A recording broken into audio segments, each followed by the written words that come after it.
고팍스에 들어오게 되신 건가요? 먼저 질문 드리겠습니다. 네, 저는 도코님. 네. 원래는 이제 그 로펌, 일반적인 로펌에서 우영우처럼 이제 근무를 하다가 이제 가상자산 업계가 워낙 이제 재밌어 보이기도 하고 해서 이제 이쪽으로 넘어온 지는 이제 한 1년 조금 넘었습니다. 그러면 로펌에 있을 때 돈을 많이 버나요? 지금 여기가 돈을 많이 버나요? 어... 이게 제일 중요한 질문입니다. 지금 솔직하게 말씀하셔도 네네네. 됩니다.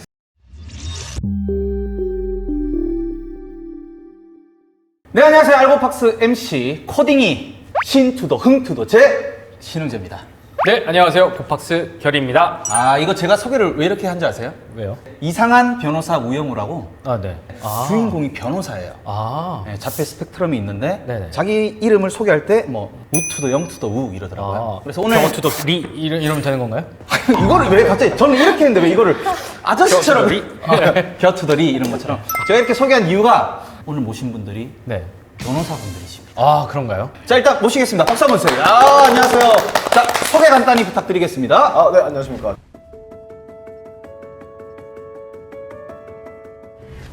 닉네임은 도코입니다. 도코? 네. 요즘 뭐 종이회식 한다고 도쿄를 또 따라한 건가요? 그건 아니고요. 제가 이제 성이 도시다 보니까 그냥 아무거나 갖다 붙인 겁니다. 아무튼 반갑습니다. 소개 부탁드리겠습니다. 네, 안녕하세요. 있습니다. 닉네임은 혹시? 저는 8호입니다. 8호요? 8호요. 85년생이세요? 네, 빠른. 네. 빠른 8호, 그냥 8호, 84. 네, 맞습니다. 호칭은 어떻게 되세요? 서로 파로님, 결이님 네, 이렇게 네. 결혼님. 회사에서 늘 그렇게. 8호는 빠른 8호를 네. 누나로 인정하나요? 네, 그럼요. 누나로 인정하나요? 같은 급이 아니에요. 네, 누나. 기분이 별로 안 좋은데. 아무튼 오늘 이렇게 나오신 이유가 뭐 회사에서 나가라 해서 나온 겁니까? 아니면 뭐 없지 않아 있는데. 너희들 차례다. 한번 나가라. 네. 근데 두 분은 변호사신데 어떻게 이렇게 고팍스에 들어오게 되신 건가요? 먼저 질문 드리겠습니다. 네, 저는 도코님. 네. 원래는 이제 그 로펌, 일반적인 로펌에서 우영우처럼 이제 근무를 하다가 이제 가상자산 업계가 워낙 이제 재밌어 보이기도 하고 해서 네. 이제 이쪽으로 넘어온 지는 이제 한 1년 조금 넘었습니다. 그러면 로펌에 있을 때 돈을 많이 버나요? 지금 여기가 돈을 많이 버나요? 이게 이게 제일 중요한 질문입니다. 지금 솔직하게 말씀하셔도 됩니다. 제가 뭐 우영우처럼 이제 엄청 큰 로펌에 있었던 건 아니라서 이제 그렇게 뭐 소소하게 김앤장, 태평양, 그런 건 광장 아니고, 이건 아니네요. 그래서 뭐 비슷비슷합니다. 비슷비슷하다. 네. 그래도 이직을 한 이유가 있잖아요. 사실은 저도 이게 처음에 이쪽으로 이제 추천이 왔을 때는 굉장히 좀 이렇게 안 좋게 생각했어요. 여타 분들처럼 이렇게 뭐 그랬는데 이제 뭐 제 멱살을 끌고 여기다가 집어 넣으신 분이 있거든요. 이제 그래서 이제 그분 덕에 이제 이쪽 업계로 입문을 하게 됐죠. 누가 멱살을 잡았죠? 고박스 아니고 제가 제 지인. 지인이. 그러면 우리 8호님. 파로님은 참고로 굉장히 고인물이세요. 네, 저는 거의 화석입니다. 네. 거의 1세대인가요? 제가 결이님보다 일찍. 네, 굉장히 스트림이 계신지 고팍스 계신지 오래되셨어요. 모든 산전수전을 다 겪으신 분이라고 보시면 될 것 같아요. 거의 H.O.T네요. 그 정도는 아니고. 네. 네, 저는 사실 이렇게 가상자산이 완전히 핫해지기 전에 들어와서 특별한 목적을 갖고 들어온 그 건 전에는 아니고요. 뭘 하셨나요? 맨 처음에 대학 졸업하고는 은행에서 잠깐 일을 했었어요. 그때는 이제 변호사가 아니고 대학 졸업하고 은행에서 좀 일을 하다가 이제 로스쿨 가서 변호사가 되고 나서 대기업 LG에 다니고 있었어요. 그래서 LG에 다니다가 이제 좀 이직을 해봐야겠다 그러면서 놀고 있던 차에 대표님을 만난 건가? 네, 그 LG의 옆 팀에 있던 동생이 자기 뭐 고등학교 선배가 뭐 변호사를 찾는데 한번 만나서 얘기나 해봐라. 이렇게 고등학교 하고 선배라면 대원외고인가? 네, 그쵸. 네, 대원외고. 네, 기억납니다. 네, 그렇게 갔더니 대표님이 와 계시더라고요. 그래서 정신 차리고 보니까 뭐 인사팀장님이랑 뭐 이렇게 해서 밥을 먹고 있고. 뭔가 홀렸네요. 네, 뭐 언제 나올 거예요? 뭐 해서 그냥 어떻게 하다 보니까 입사가 됐어요. 대표님도 84잖아요. 그쵸, 그쵸. 네. 네. 저희 나이대가 맞네요. 실례지만 몇 년생이세요? 저는 89년생. 동생이시구나. 많이 동생. 편하게. 그러시구나. 그럼 어떻게 보면 선배네요. 네? 아니, 그러니까 회사 선배.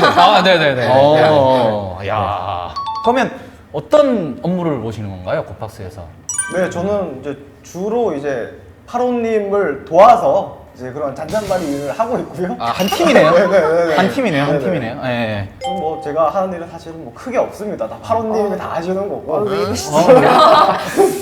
잔잔바리 일이라고 잔잔바리 하면 어떤 일이랑 건가요? 잔잔바리 일이라고 하면 이제 뭐 회사의 사소한 이제 뭐 계약건들 이제 외부 업체랑 계약을 하고 하시니까 이제 그런 것들 이제 검토를 하기도 하고요. 그리고 뭐 그 외에는 뭐 딱히 없는 것 같은데. 왜 그래요? 보통 이렇게 스페셜티가 있잖아요. 변호사분들이 이제 사실 뭐 어떤 있으신 건가요? 저 잘 몰라서. 아, 네. 저는 이제 그 이제 코팍스 오기 전에는 네. 이제 그 형사 사건 많이 하는 이제 변호사였었거든요. 그래서 이제 형사 사건 많이 하다가 네. 가상자산은 사실 특별히 뭐 스페셜티는 없고. 네네. 네, 그렇습니다. 그러면 어. 이제 형사 사건이 들어오게 될 경우에 이제 회사를 방어하는 역할. 네네, 그런 거 네. 많이 했었죠. 네. 아, 혹시 뭐 가상자산에 들어오셨으니까 네네. 뭐 가상자산에 투자를 한 게 있나요?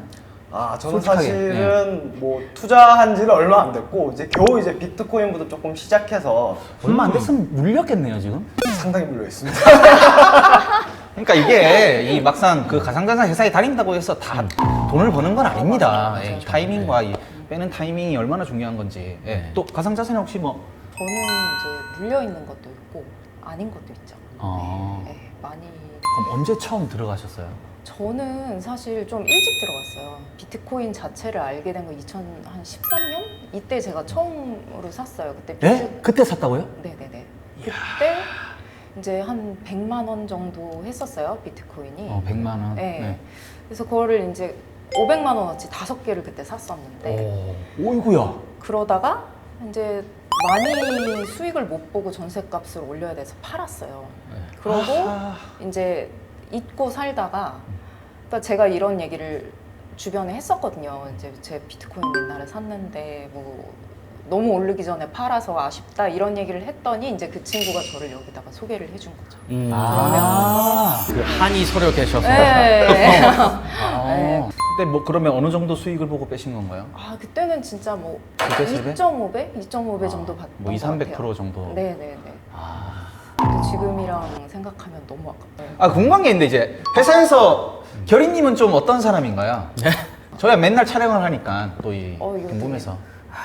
신선하네요. 대표님 어떤 사람이냐고 물어보시면 뭐라고 대답해야지 준비했는데 결이님. 아, 대표님 지금 없으니까 아. 거짓말할 수도 있잖아요. 네. 결이님 되게 스마트하시죠. 엄청. 오, 스마트 나왔습니다. 네, 엄청 똑똑하시죠. 똑똑하다. 회사에서 잘 볼 수가 없습니다. 워낙 유튜브 스타시니까 아, 바쁘죠? 쉽지 않고 네. 뵙기가 쉽지 않고 뭐 회사에서 뵈면 이제 사인도 받고 이래야 되는데 네. 회사에 워낙 안 계시니까 네. 오늘 또 진짜 오랜만에 뵙는 것 같습니다. 아, 그때 인터뷰 때도 인터뷰 하신 분이시죠? 아, 네네. 저 어. 같이 했습니다. 그때 울던데. 네네. 네. 그 부분에 대해서는 어떻게 생각하나요? 저는 이걸 평생 약점으로 삼아서 이제 놀려. 영원히 계속될 것 같아요. 네. 이거 진짜. 그 눈물에 관해서는 아, 인위적인 건가요? 아니면 진짜로 흘린 눈물이라고 생각하시나요? 저도 사실 그걸 보고 깜짝 놀랐는데, 아, 그때 혹시 실제로 보셨나요? 아니면 영상을 통해 보셨나요? 영상을 통해 봤어요. 아, 뭐 진짜인지는 잘 모르겠고 일단 저도 그 짤을 갖고 있어요. 짤이 돌아다녀요. 회사 메신저에서. 네. 약간 톡방이 이제 네. 놀리려고. 네. 저 내일 힘들어요 하면 이제 네. 이 영상을 이제 보내는 거죠. 눈물 표시처럼. 그러니까 조심해야 돼요. 네. 평생 이게 꼬리표처럼. 박제가 돼가지고. 대표님은 어떠신가요? 준비하셨다고 하시니까. 그렇지. 준비한 질문이니까. 저는 준비를 안 했습니다. 왜요? 준비하셨잖아요. 저는 뭐 대표님을 추앙하긴 하는데 뭐 잘 모릅니다 저는. 추앙. 네, 저도 추앙합니다. 뭐 회사에서 이렇게 말씀 안 하셨는데. 실제로 진짜 추앙해요? 그럼요. 네. 그러니까 여기 열심히 다니고 있죠. 그 처음에 입사할 때보다 많이 오르셨나요? 그 연봉이나 이런 거. 아 연봉이요? 오르긴 올랐습니다. 예, 예. 작년에 비해서 올랐나요? 조금 올랐습니다. 그래서 안 깎인 게 어디예요? 도코님은 그러면 이제 계약서 검토 위주로 하시고 네. 이제 회사를 방어하는 역할을 주로 하시고 이제 파로님은 그럼 주로 사실 뭐 도코님이 말씀을 이렇게 하셔서 그렇지 뭐 저희가 업무를 거의 같이 하는데 여기 고팍스 법무팀은 좀 전방위적으로 많이 하는 것 같아요. 그러니까 제가 이제 이전 직장이 LG였는데 네. 대기업 같은 경우는 딱 법무팀이 세팅이 돼 있거든요. 네. 그래서 하는 일도 되게 정해져 있고 시스템도 있고 계약서도 유형이 딱 정해져 있어서 그런 거를 주로 보고 이제 그렇게 하는데 여기 같은 경우는 뭐 계약서도 많이 보고 그리고 뭐 신사업 같은 거 이제 법률 검토하는 게 좀 요새는 주요 일인 것 같고 워낙 여기 이제 제도권 안에 들어온 분야다 보니까 뭐 금감원이나 금융위 같은 데랑 의사소통하는 것도 있고 뭐 일단 법이 약간이라도 관련이 있으면은 일단 네. 비슷한 거 무조건이죠. 다 하는 것 같아요. 예. 나 불러. 저희가 특히 이제 저희 사업 개발을 맡고 있다 보니까 저희는 늘 새로운 걸 추구하려고 하고 고객분들에게 더 많은 부가가치를 제공하기 위해서 다양한 그 시도를 서비스, 하는 데 있어서 네, 서비스와 상품을 늘 찾고 이제 그걸 현실화시키기 위해서 늘 고민을 많이 하는데 그 부분에 있어서 늘 약간 그레이한 영역이 있어요. 아 그렇죠. 이거 문제 없는지 알아봐. 뭐 이런 느낌이구나. 네. 이런 부분들 많이 저희가 이제 부탁을 드리죠. 네, 그래서 지금 이거는 우리나라 현행법상 괜찮은 것인지 아니면은 이건 약간 해석의 여지가 있는 것인지 아니면 방금 말씀하신 것처럼 금융위원회나 아니면 이 은행이나 네. 어떤 다른 기관들하고 커뮤니케이션 하는 데 있어서 굉장히 중추적인 역할을 하고 계세요. 아 그러네. 그럼 제가 볼 네. 때는 내가 할 일이 아닌데도 시킨 게 많죠. 이건 굳이 나한테 왜 물어보지 하는 것도 있지 않나요? 그냥 들어온 지 얼마 안 돼서 잘 모르겠습니다. 그런 게 있을 것 같은데. 아니 이거는 나를 변호사로 뽑은 게 아니라 이거는 그냥 다 시키려고 뽑은 거 아닌가라고 생각한 적도 있을 것 같아요. 왠지 왜냐면 이 법이 막 정확하게 뭐 그쵸. 제도가 생긴 게 얼마 되지도 않았고. 네. 특히나 거기에다가 이제 저희 고객분들께서 되게 뭐 어떻게 보면 사기에 연루되거나 뭐 그래서는 안 되지만 뭐 그런 경우도 왕왕 있다 보니까 그런 부분들을 해결해 주시는 해결사 역할도 좀 아 그런 해주시긴 클레임들이. 하고요. 네네. 그럼 오늘 나오신 이유도 어떻게 보면 그런- 지금 고팍스 내에서 일어나는 여러 네. 가지 사건이나 이런 네네. 거를 해결한 것들을 뭐 말씀해 주시고. 네, 사례 소개를 통해서 이제 어떻게 보면 고객분들이 더 어떻게 보면 억울한 일을 당하지 않도록 이런 케이스들을 좀 설명해 주시면 되게 좋을 것 같아요. 앞으로 당하면 안 되니까. 네네. 뭐 그것이 알고 팍스 뭐 이런 느낌이네요. 그렇죠. 그 알처럼. 네, 그것이 알고 팍스.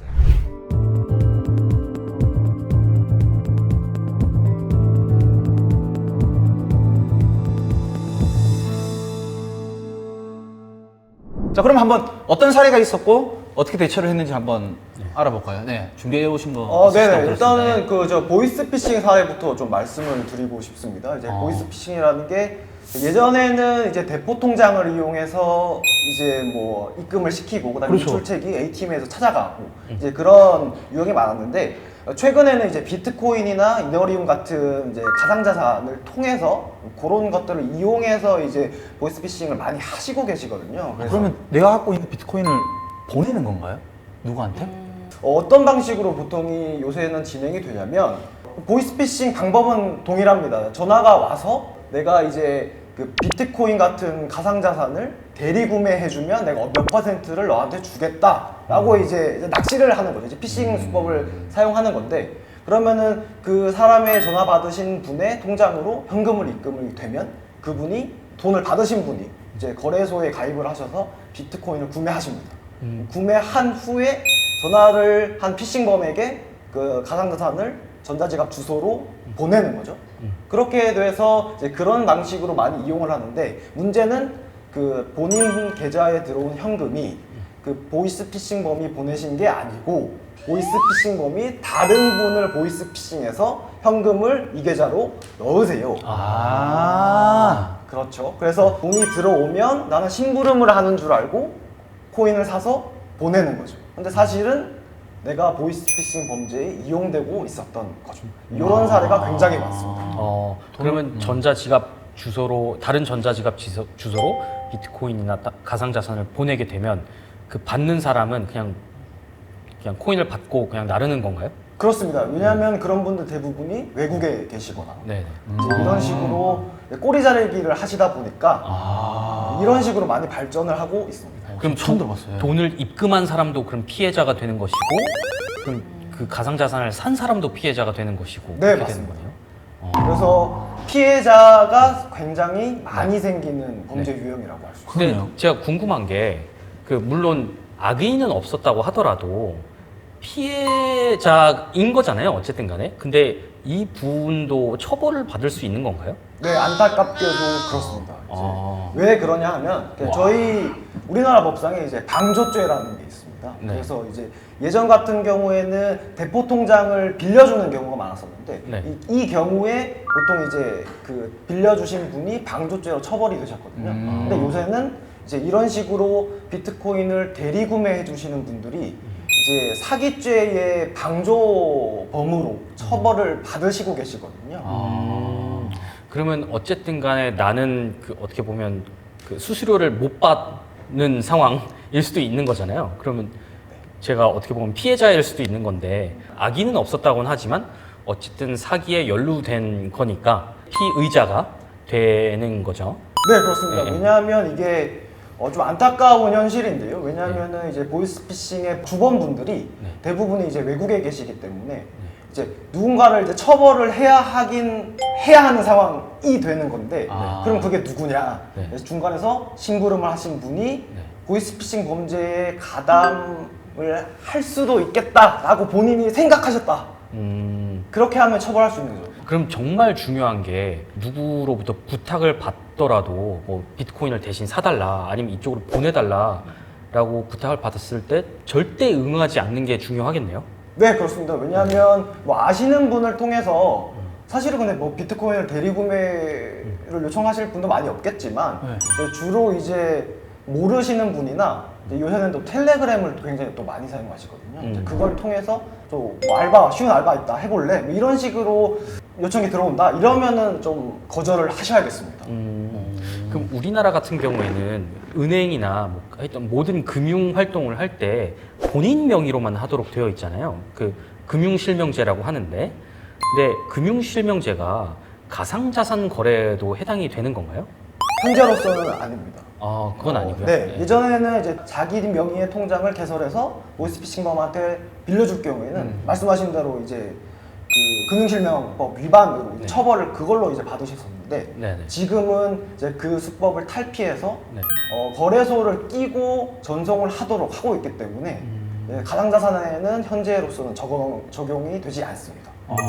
앞으로도 일어날 수 있는 일들이 네, 충분히. 그렇습니다. 네. 만약에 그럴 경우에 처벌 수위는 어느 정도 되나요? 사실은 금액에 따라서 달리 보셔야 되고요. 금액이 크다라고 네. 하면은 이제 처벌 수위가 조금 올라가겠죠. 네, 아. 그렇게 생각하시면 될 것 같습니다. 그러면 이렇게 여러 사람으로부터 입금을 받고 비트코인 크게 한번 사서 보내라라고 하는 경우도 있겠네요. 네, 그렇습니다. 그럼 사람이 많이 모이면 많이 모일수록 처벌 수위가 더 커질 것이고. 네, 피해자가 많으면 많을수록 처벌을 강하게 받을 확률이 높아집니다. 아, 그렇군요. 또 어떤 사례가 있을까요? 이거는 저희 그러니까 거래소에서 있었던 사례예요. 아, 근데- 코팍스 내에서? 네, 오. 네, 그랬는데 이거는 뭐 이제 처벌도 있고 그 아까 피해자라고 하셨는데 네. 사실상 그분들이 이제 이 사건이 실질적으로 뭐 수사기관에서 조사가 들어가면 피해자로 취급은 안 되세요. 네. 그러니까 당연히 알았어야 되는데 이 정도면 왜냐면 이제 정말 뭐 큰 금액을 갑자기 누구한테 맡기는 건 쉬운 일이 아니잖아요. 근데 네. 이제 처음 본 사람한테 텔레그램으로 얘기를 해서 일정 수수료 요만큼만 빼고 너가 사서 보내줘. 그러면은 이만큼 수수료를 줄게. 이렇게 하는 것 자체가 그러니까 통상적으로 말이 안 된다 이거죠. 이거를 근데 너가 법적으로는 미필적 고의라고도 얘기를 하는데 사실상 이게 이제 문제가 있을 수 있다는 거를 알 법한데도 너가 사실상 그냥 묵인한 거 아니냐 이런 취지로 해서 많이 그분들이 이제 사기 방조죄 뭐 범인까지는 아니어도 참고인으로 조사를 많이 받으세요. 그러니까 일반적인 주의의 의무를 기울였었어야 된다. 그렇죠. 그러니까 통상적으로 이상하다는 거죠. 제가 볼 때는 네. 힘든 사람만 골라서 하는 거예요. 그 그쵸. 수수료 네. 30만 원 네가 먹어라 하니까 네. 그 30이 필요하니까 이 일을 한 것 같은데. 그래서 그쵸? 사실 그 피싱 사건에 연루된 분들을 보면 정말 나이가 어리신 분들, 막 이제 갓 20살 되신 분들이나 연세가 되게 많으신 분들 이런 분들이 있어요. 그래서 근데 이 경우도 제가 봤을 때는 사실 좀 그분하고 통화도 하고 했는데 좀 억울하세요. 그래갖고 그러니까 요새 되게 많이 그 이용되는 게 대리 구매를 해주면 된다. 아까도 말씀하셨듯이 그런 건데 어떤 사이트에서 1,000만 원을 본인이 이제 지정한 계좌로 입금을 하면 바로 10%를 더해서 너한테 돈을 줄게. 근데 이런 글을 보신 거예요. 그래서 이제 텔레그램으로 연락을 했더니 지금 바로 입금을 본인이 이제 적어준 계좌로 입금을 하면 너가 자주 사용하는 가상자산 거래소 그 실명 계좌든 어쨌든 그 원화 계좌로 바로 10%를 더해서 입금해 줄게. 이런 그 메시지를 받으신 거죠. 그래서 그러니까 1,000만 원 넣으면 바로 1,100만 원 되는 거잖아요. 앉은 자리에서. 그래서 이분이 그렇게 받으셨어요. 그래갖고 이걸로 신나게 거래를 하셨어요. 근데 이분이 뭐 연세도 많지 않으시고 원래 가상자산 거래도 많이 하시고 그냥 이렇게 하셨는데 이게 결국은 비슷한 구조로 그러니까 본인이 1,000만 원을 만약에 보냈다고 치면 이거는 피싱범한테 간 거고요. 본인이 1,100만 원을 가상자산 거래소 받은 거? 네, 그거는 이제 피싱 피해자한테 들어온 네, 그런데 이게 이제 당연히 아까 말씀하신 대로 이분도 아까 사기 방조 혐의로 수사를 받으실 수 있고 더욱이 이제 어떤 불편을 겪으실 수 있냐면 이제 보이스피싱을 당하면 이 피해자 구제가 되게 이제 빨리 이루어져야 되거든요. 왜냐하면 피싱의 특징은 돈이 팍팍팍팍 들어와서 빨리 빠져나가게 하는 게 그러니까 빨리 어디 자기들 그 직금 계좌로 빨리 빼서 추적이 안 되게 하는 게 이제 키포인트인데 이분 같은 경우는 통신사기 피해 환급법이라고 해서 이 법에 따라서 그 보이스피싱 자금이 거쳐간 은행 계좌는 전부 다 지급정지가 걸려요. 근데 그러니까 지급정지라 하면 그 계좌가 동결이 돼요. 그래서 입금도 안 되고 출금도 안 되고 만약에 그 계좌가 월급 계좌였다 하면 월급 입금도 안 돼요. 그런 계좌가 되는 건데 본인의 그냥 범죄랑 연루되지 않은 본인 자금은 피싱범한테 보냈으니까 피싱범 계좌에는 그냥 멀쩡한 돈이 들어왔는데 이제 본인 계좌에는 누군지 모를 피해자의 돈이 들어온 거잖아요. 그래서 그 피해자가 이제 뒤늦게 사기인 거를 깨닫고 경찰서에 신고를 한 시점에 계좌가 다 동결이 된 거죠. 그래서 이분 계좌도 동결이 됐어요. 그래서 이제 이게 동결되면은 그 그러니까 동결을 해제하는 절차가 좀 사실 복잡하거든요. 뭐 금감원에다가 뭐 이의제기도 해야 되고 소명도 해야 되고 기간도 걸리고 그러니까 그 기간 동안 이분은 사실상 이 계좌를 사용할 수 없고 이게 주거래 계좌였으면 아예 이제 카드가 안 빠져나가고 난리 나는 거죠. 이게. 그리고 사실 이 계좌 닫아야 되거든요. 은행에서 이제 한번 피싱이랑 연루되면 웬만하면 이거 이제 닫고 새로운 계좌를 만들도록 해요. 그래서 이제 그런 불편도 겪으시고 실제로 이제 경찰이나 검찰에 불려다니시면서 조사도 받으셔야 되고 뒤늦게 이게 내가 사기에 연루되어 있구나라고 깨달아서 먼저 신고를 하더라도 피해자가 되는 건가요? 피의자가 되는 건가요? 일단은 그러면 이제 뭐 참고인으로 조사를 받으시기도 하시고 그러는데 그러니까 그렇다고 다 처벌이 되시진 않아요. 근데 어쨌든 일반 분들이 경찰서를 가시거나 검찰에 가시면 그 자체로 엄청난 스트레스거든요. 그래서 이제 그렇게 미리 인지를 하신 분들은 신고를 하시죠. 신고를 하시면 피해 구제가 된다거나 그래서 뭐 자금이 어떻게 빠져나가지 않았을 수도 있잖아요. 그럼 뭐 피해자한테 환급이 된다거나 하면 이제 그런 게 감경되고 이제 본인이 이거에 연루되지 그러니까 이 보이스피싱 범죄에 대해서 전혀 몰랐다는 거를 좀 어필을 하셔야 되는 그런 상황이 되시는 거죠. 그렇군요. 가상자산이 사실 보이스피싱에 많이 요즘 사용이 되는군요. 좀 신종 보이스피싱 같은 느낌도 드네요. 아무래도 이게 워낙 추적이 어렵잖아요. 사실 뭐 해외 거래소로 빠져나가 버리면 우리나라 수사기관에서 뭐 어떻게 됐는지 알려달라 해도 사실 그 거래 기록 받기도 어렵고 이러다 보니까 이제 가상 자산이 엄청나게 피싱에 많이 이용되게 됐었죠. 그럼 고팍스에서는 이게 사기에 연루된 것 같다 싶으면은 그걸 걸러내는 메커니즘이 있나요? 예, 저희 있습니다. 저희는 제가 2018년에 들어와가지고 제일 먼저 했던 일이 이 보이스피싱 사기범들하고 이제 그 관련된 일을 이제 처리하는 거였는데 워낙 많았어요. 2018년, 19년도에 너무 폭발적으로 많았고, 근데 저희뿐만 아니고 다른 거래소들도 그때 굉장히 많았어요. 그래서 이렇게 많다 보니까 저희가 그때 관련되신 분들이 엄청 고생을 했고 그러다 보니까 또 쌓인 노하우가 있고 그래서 이제 저희들은 그 회사 내부에서 범죄랑 관련된 이상한 거래 패턴이 보인다. 이렇게 하면은 그걸 이제 룰이 있어요. 그래서 네. 그 심사를 해서 그게 발견되면 계정을 뭐 동결시킨다든가 아니면 아까 말씀드렸듯이 가상자산이 빨리 출금되는 게 키포인트라고 했잖아요. 네. 그러면 그 출금을 좀 지연시킨다. 지연시킨다든가 출금을 막아버린다든가 그렇게 하는 지금 시스템이 있습니다. 본인에게 한번 확인 전화를 한다든지. 그렇죠. 네. 그러니까 이게 본인 자금이 맞느냐, 뭐 아니면 부탁을 받은 거냐? 네, 아. 부탁을 받은 거냐 그런 것도 이제 구두로 질의도 해보고 그다음에 뭐 필요하면 증빙 서류 같은 것도 받고 그렇게 해서 저희는 심사하는 제도가 있죠. 그럼 수시로 감시를 해야 되는 건가요? 그렇죠. 모니터링을 하는 거죠. 이상 거래를. 아. 예. 그럼 누가 해요?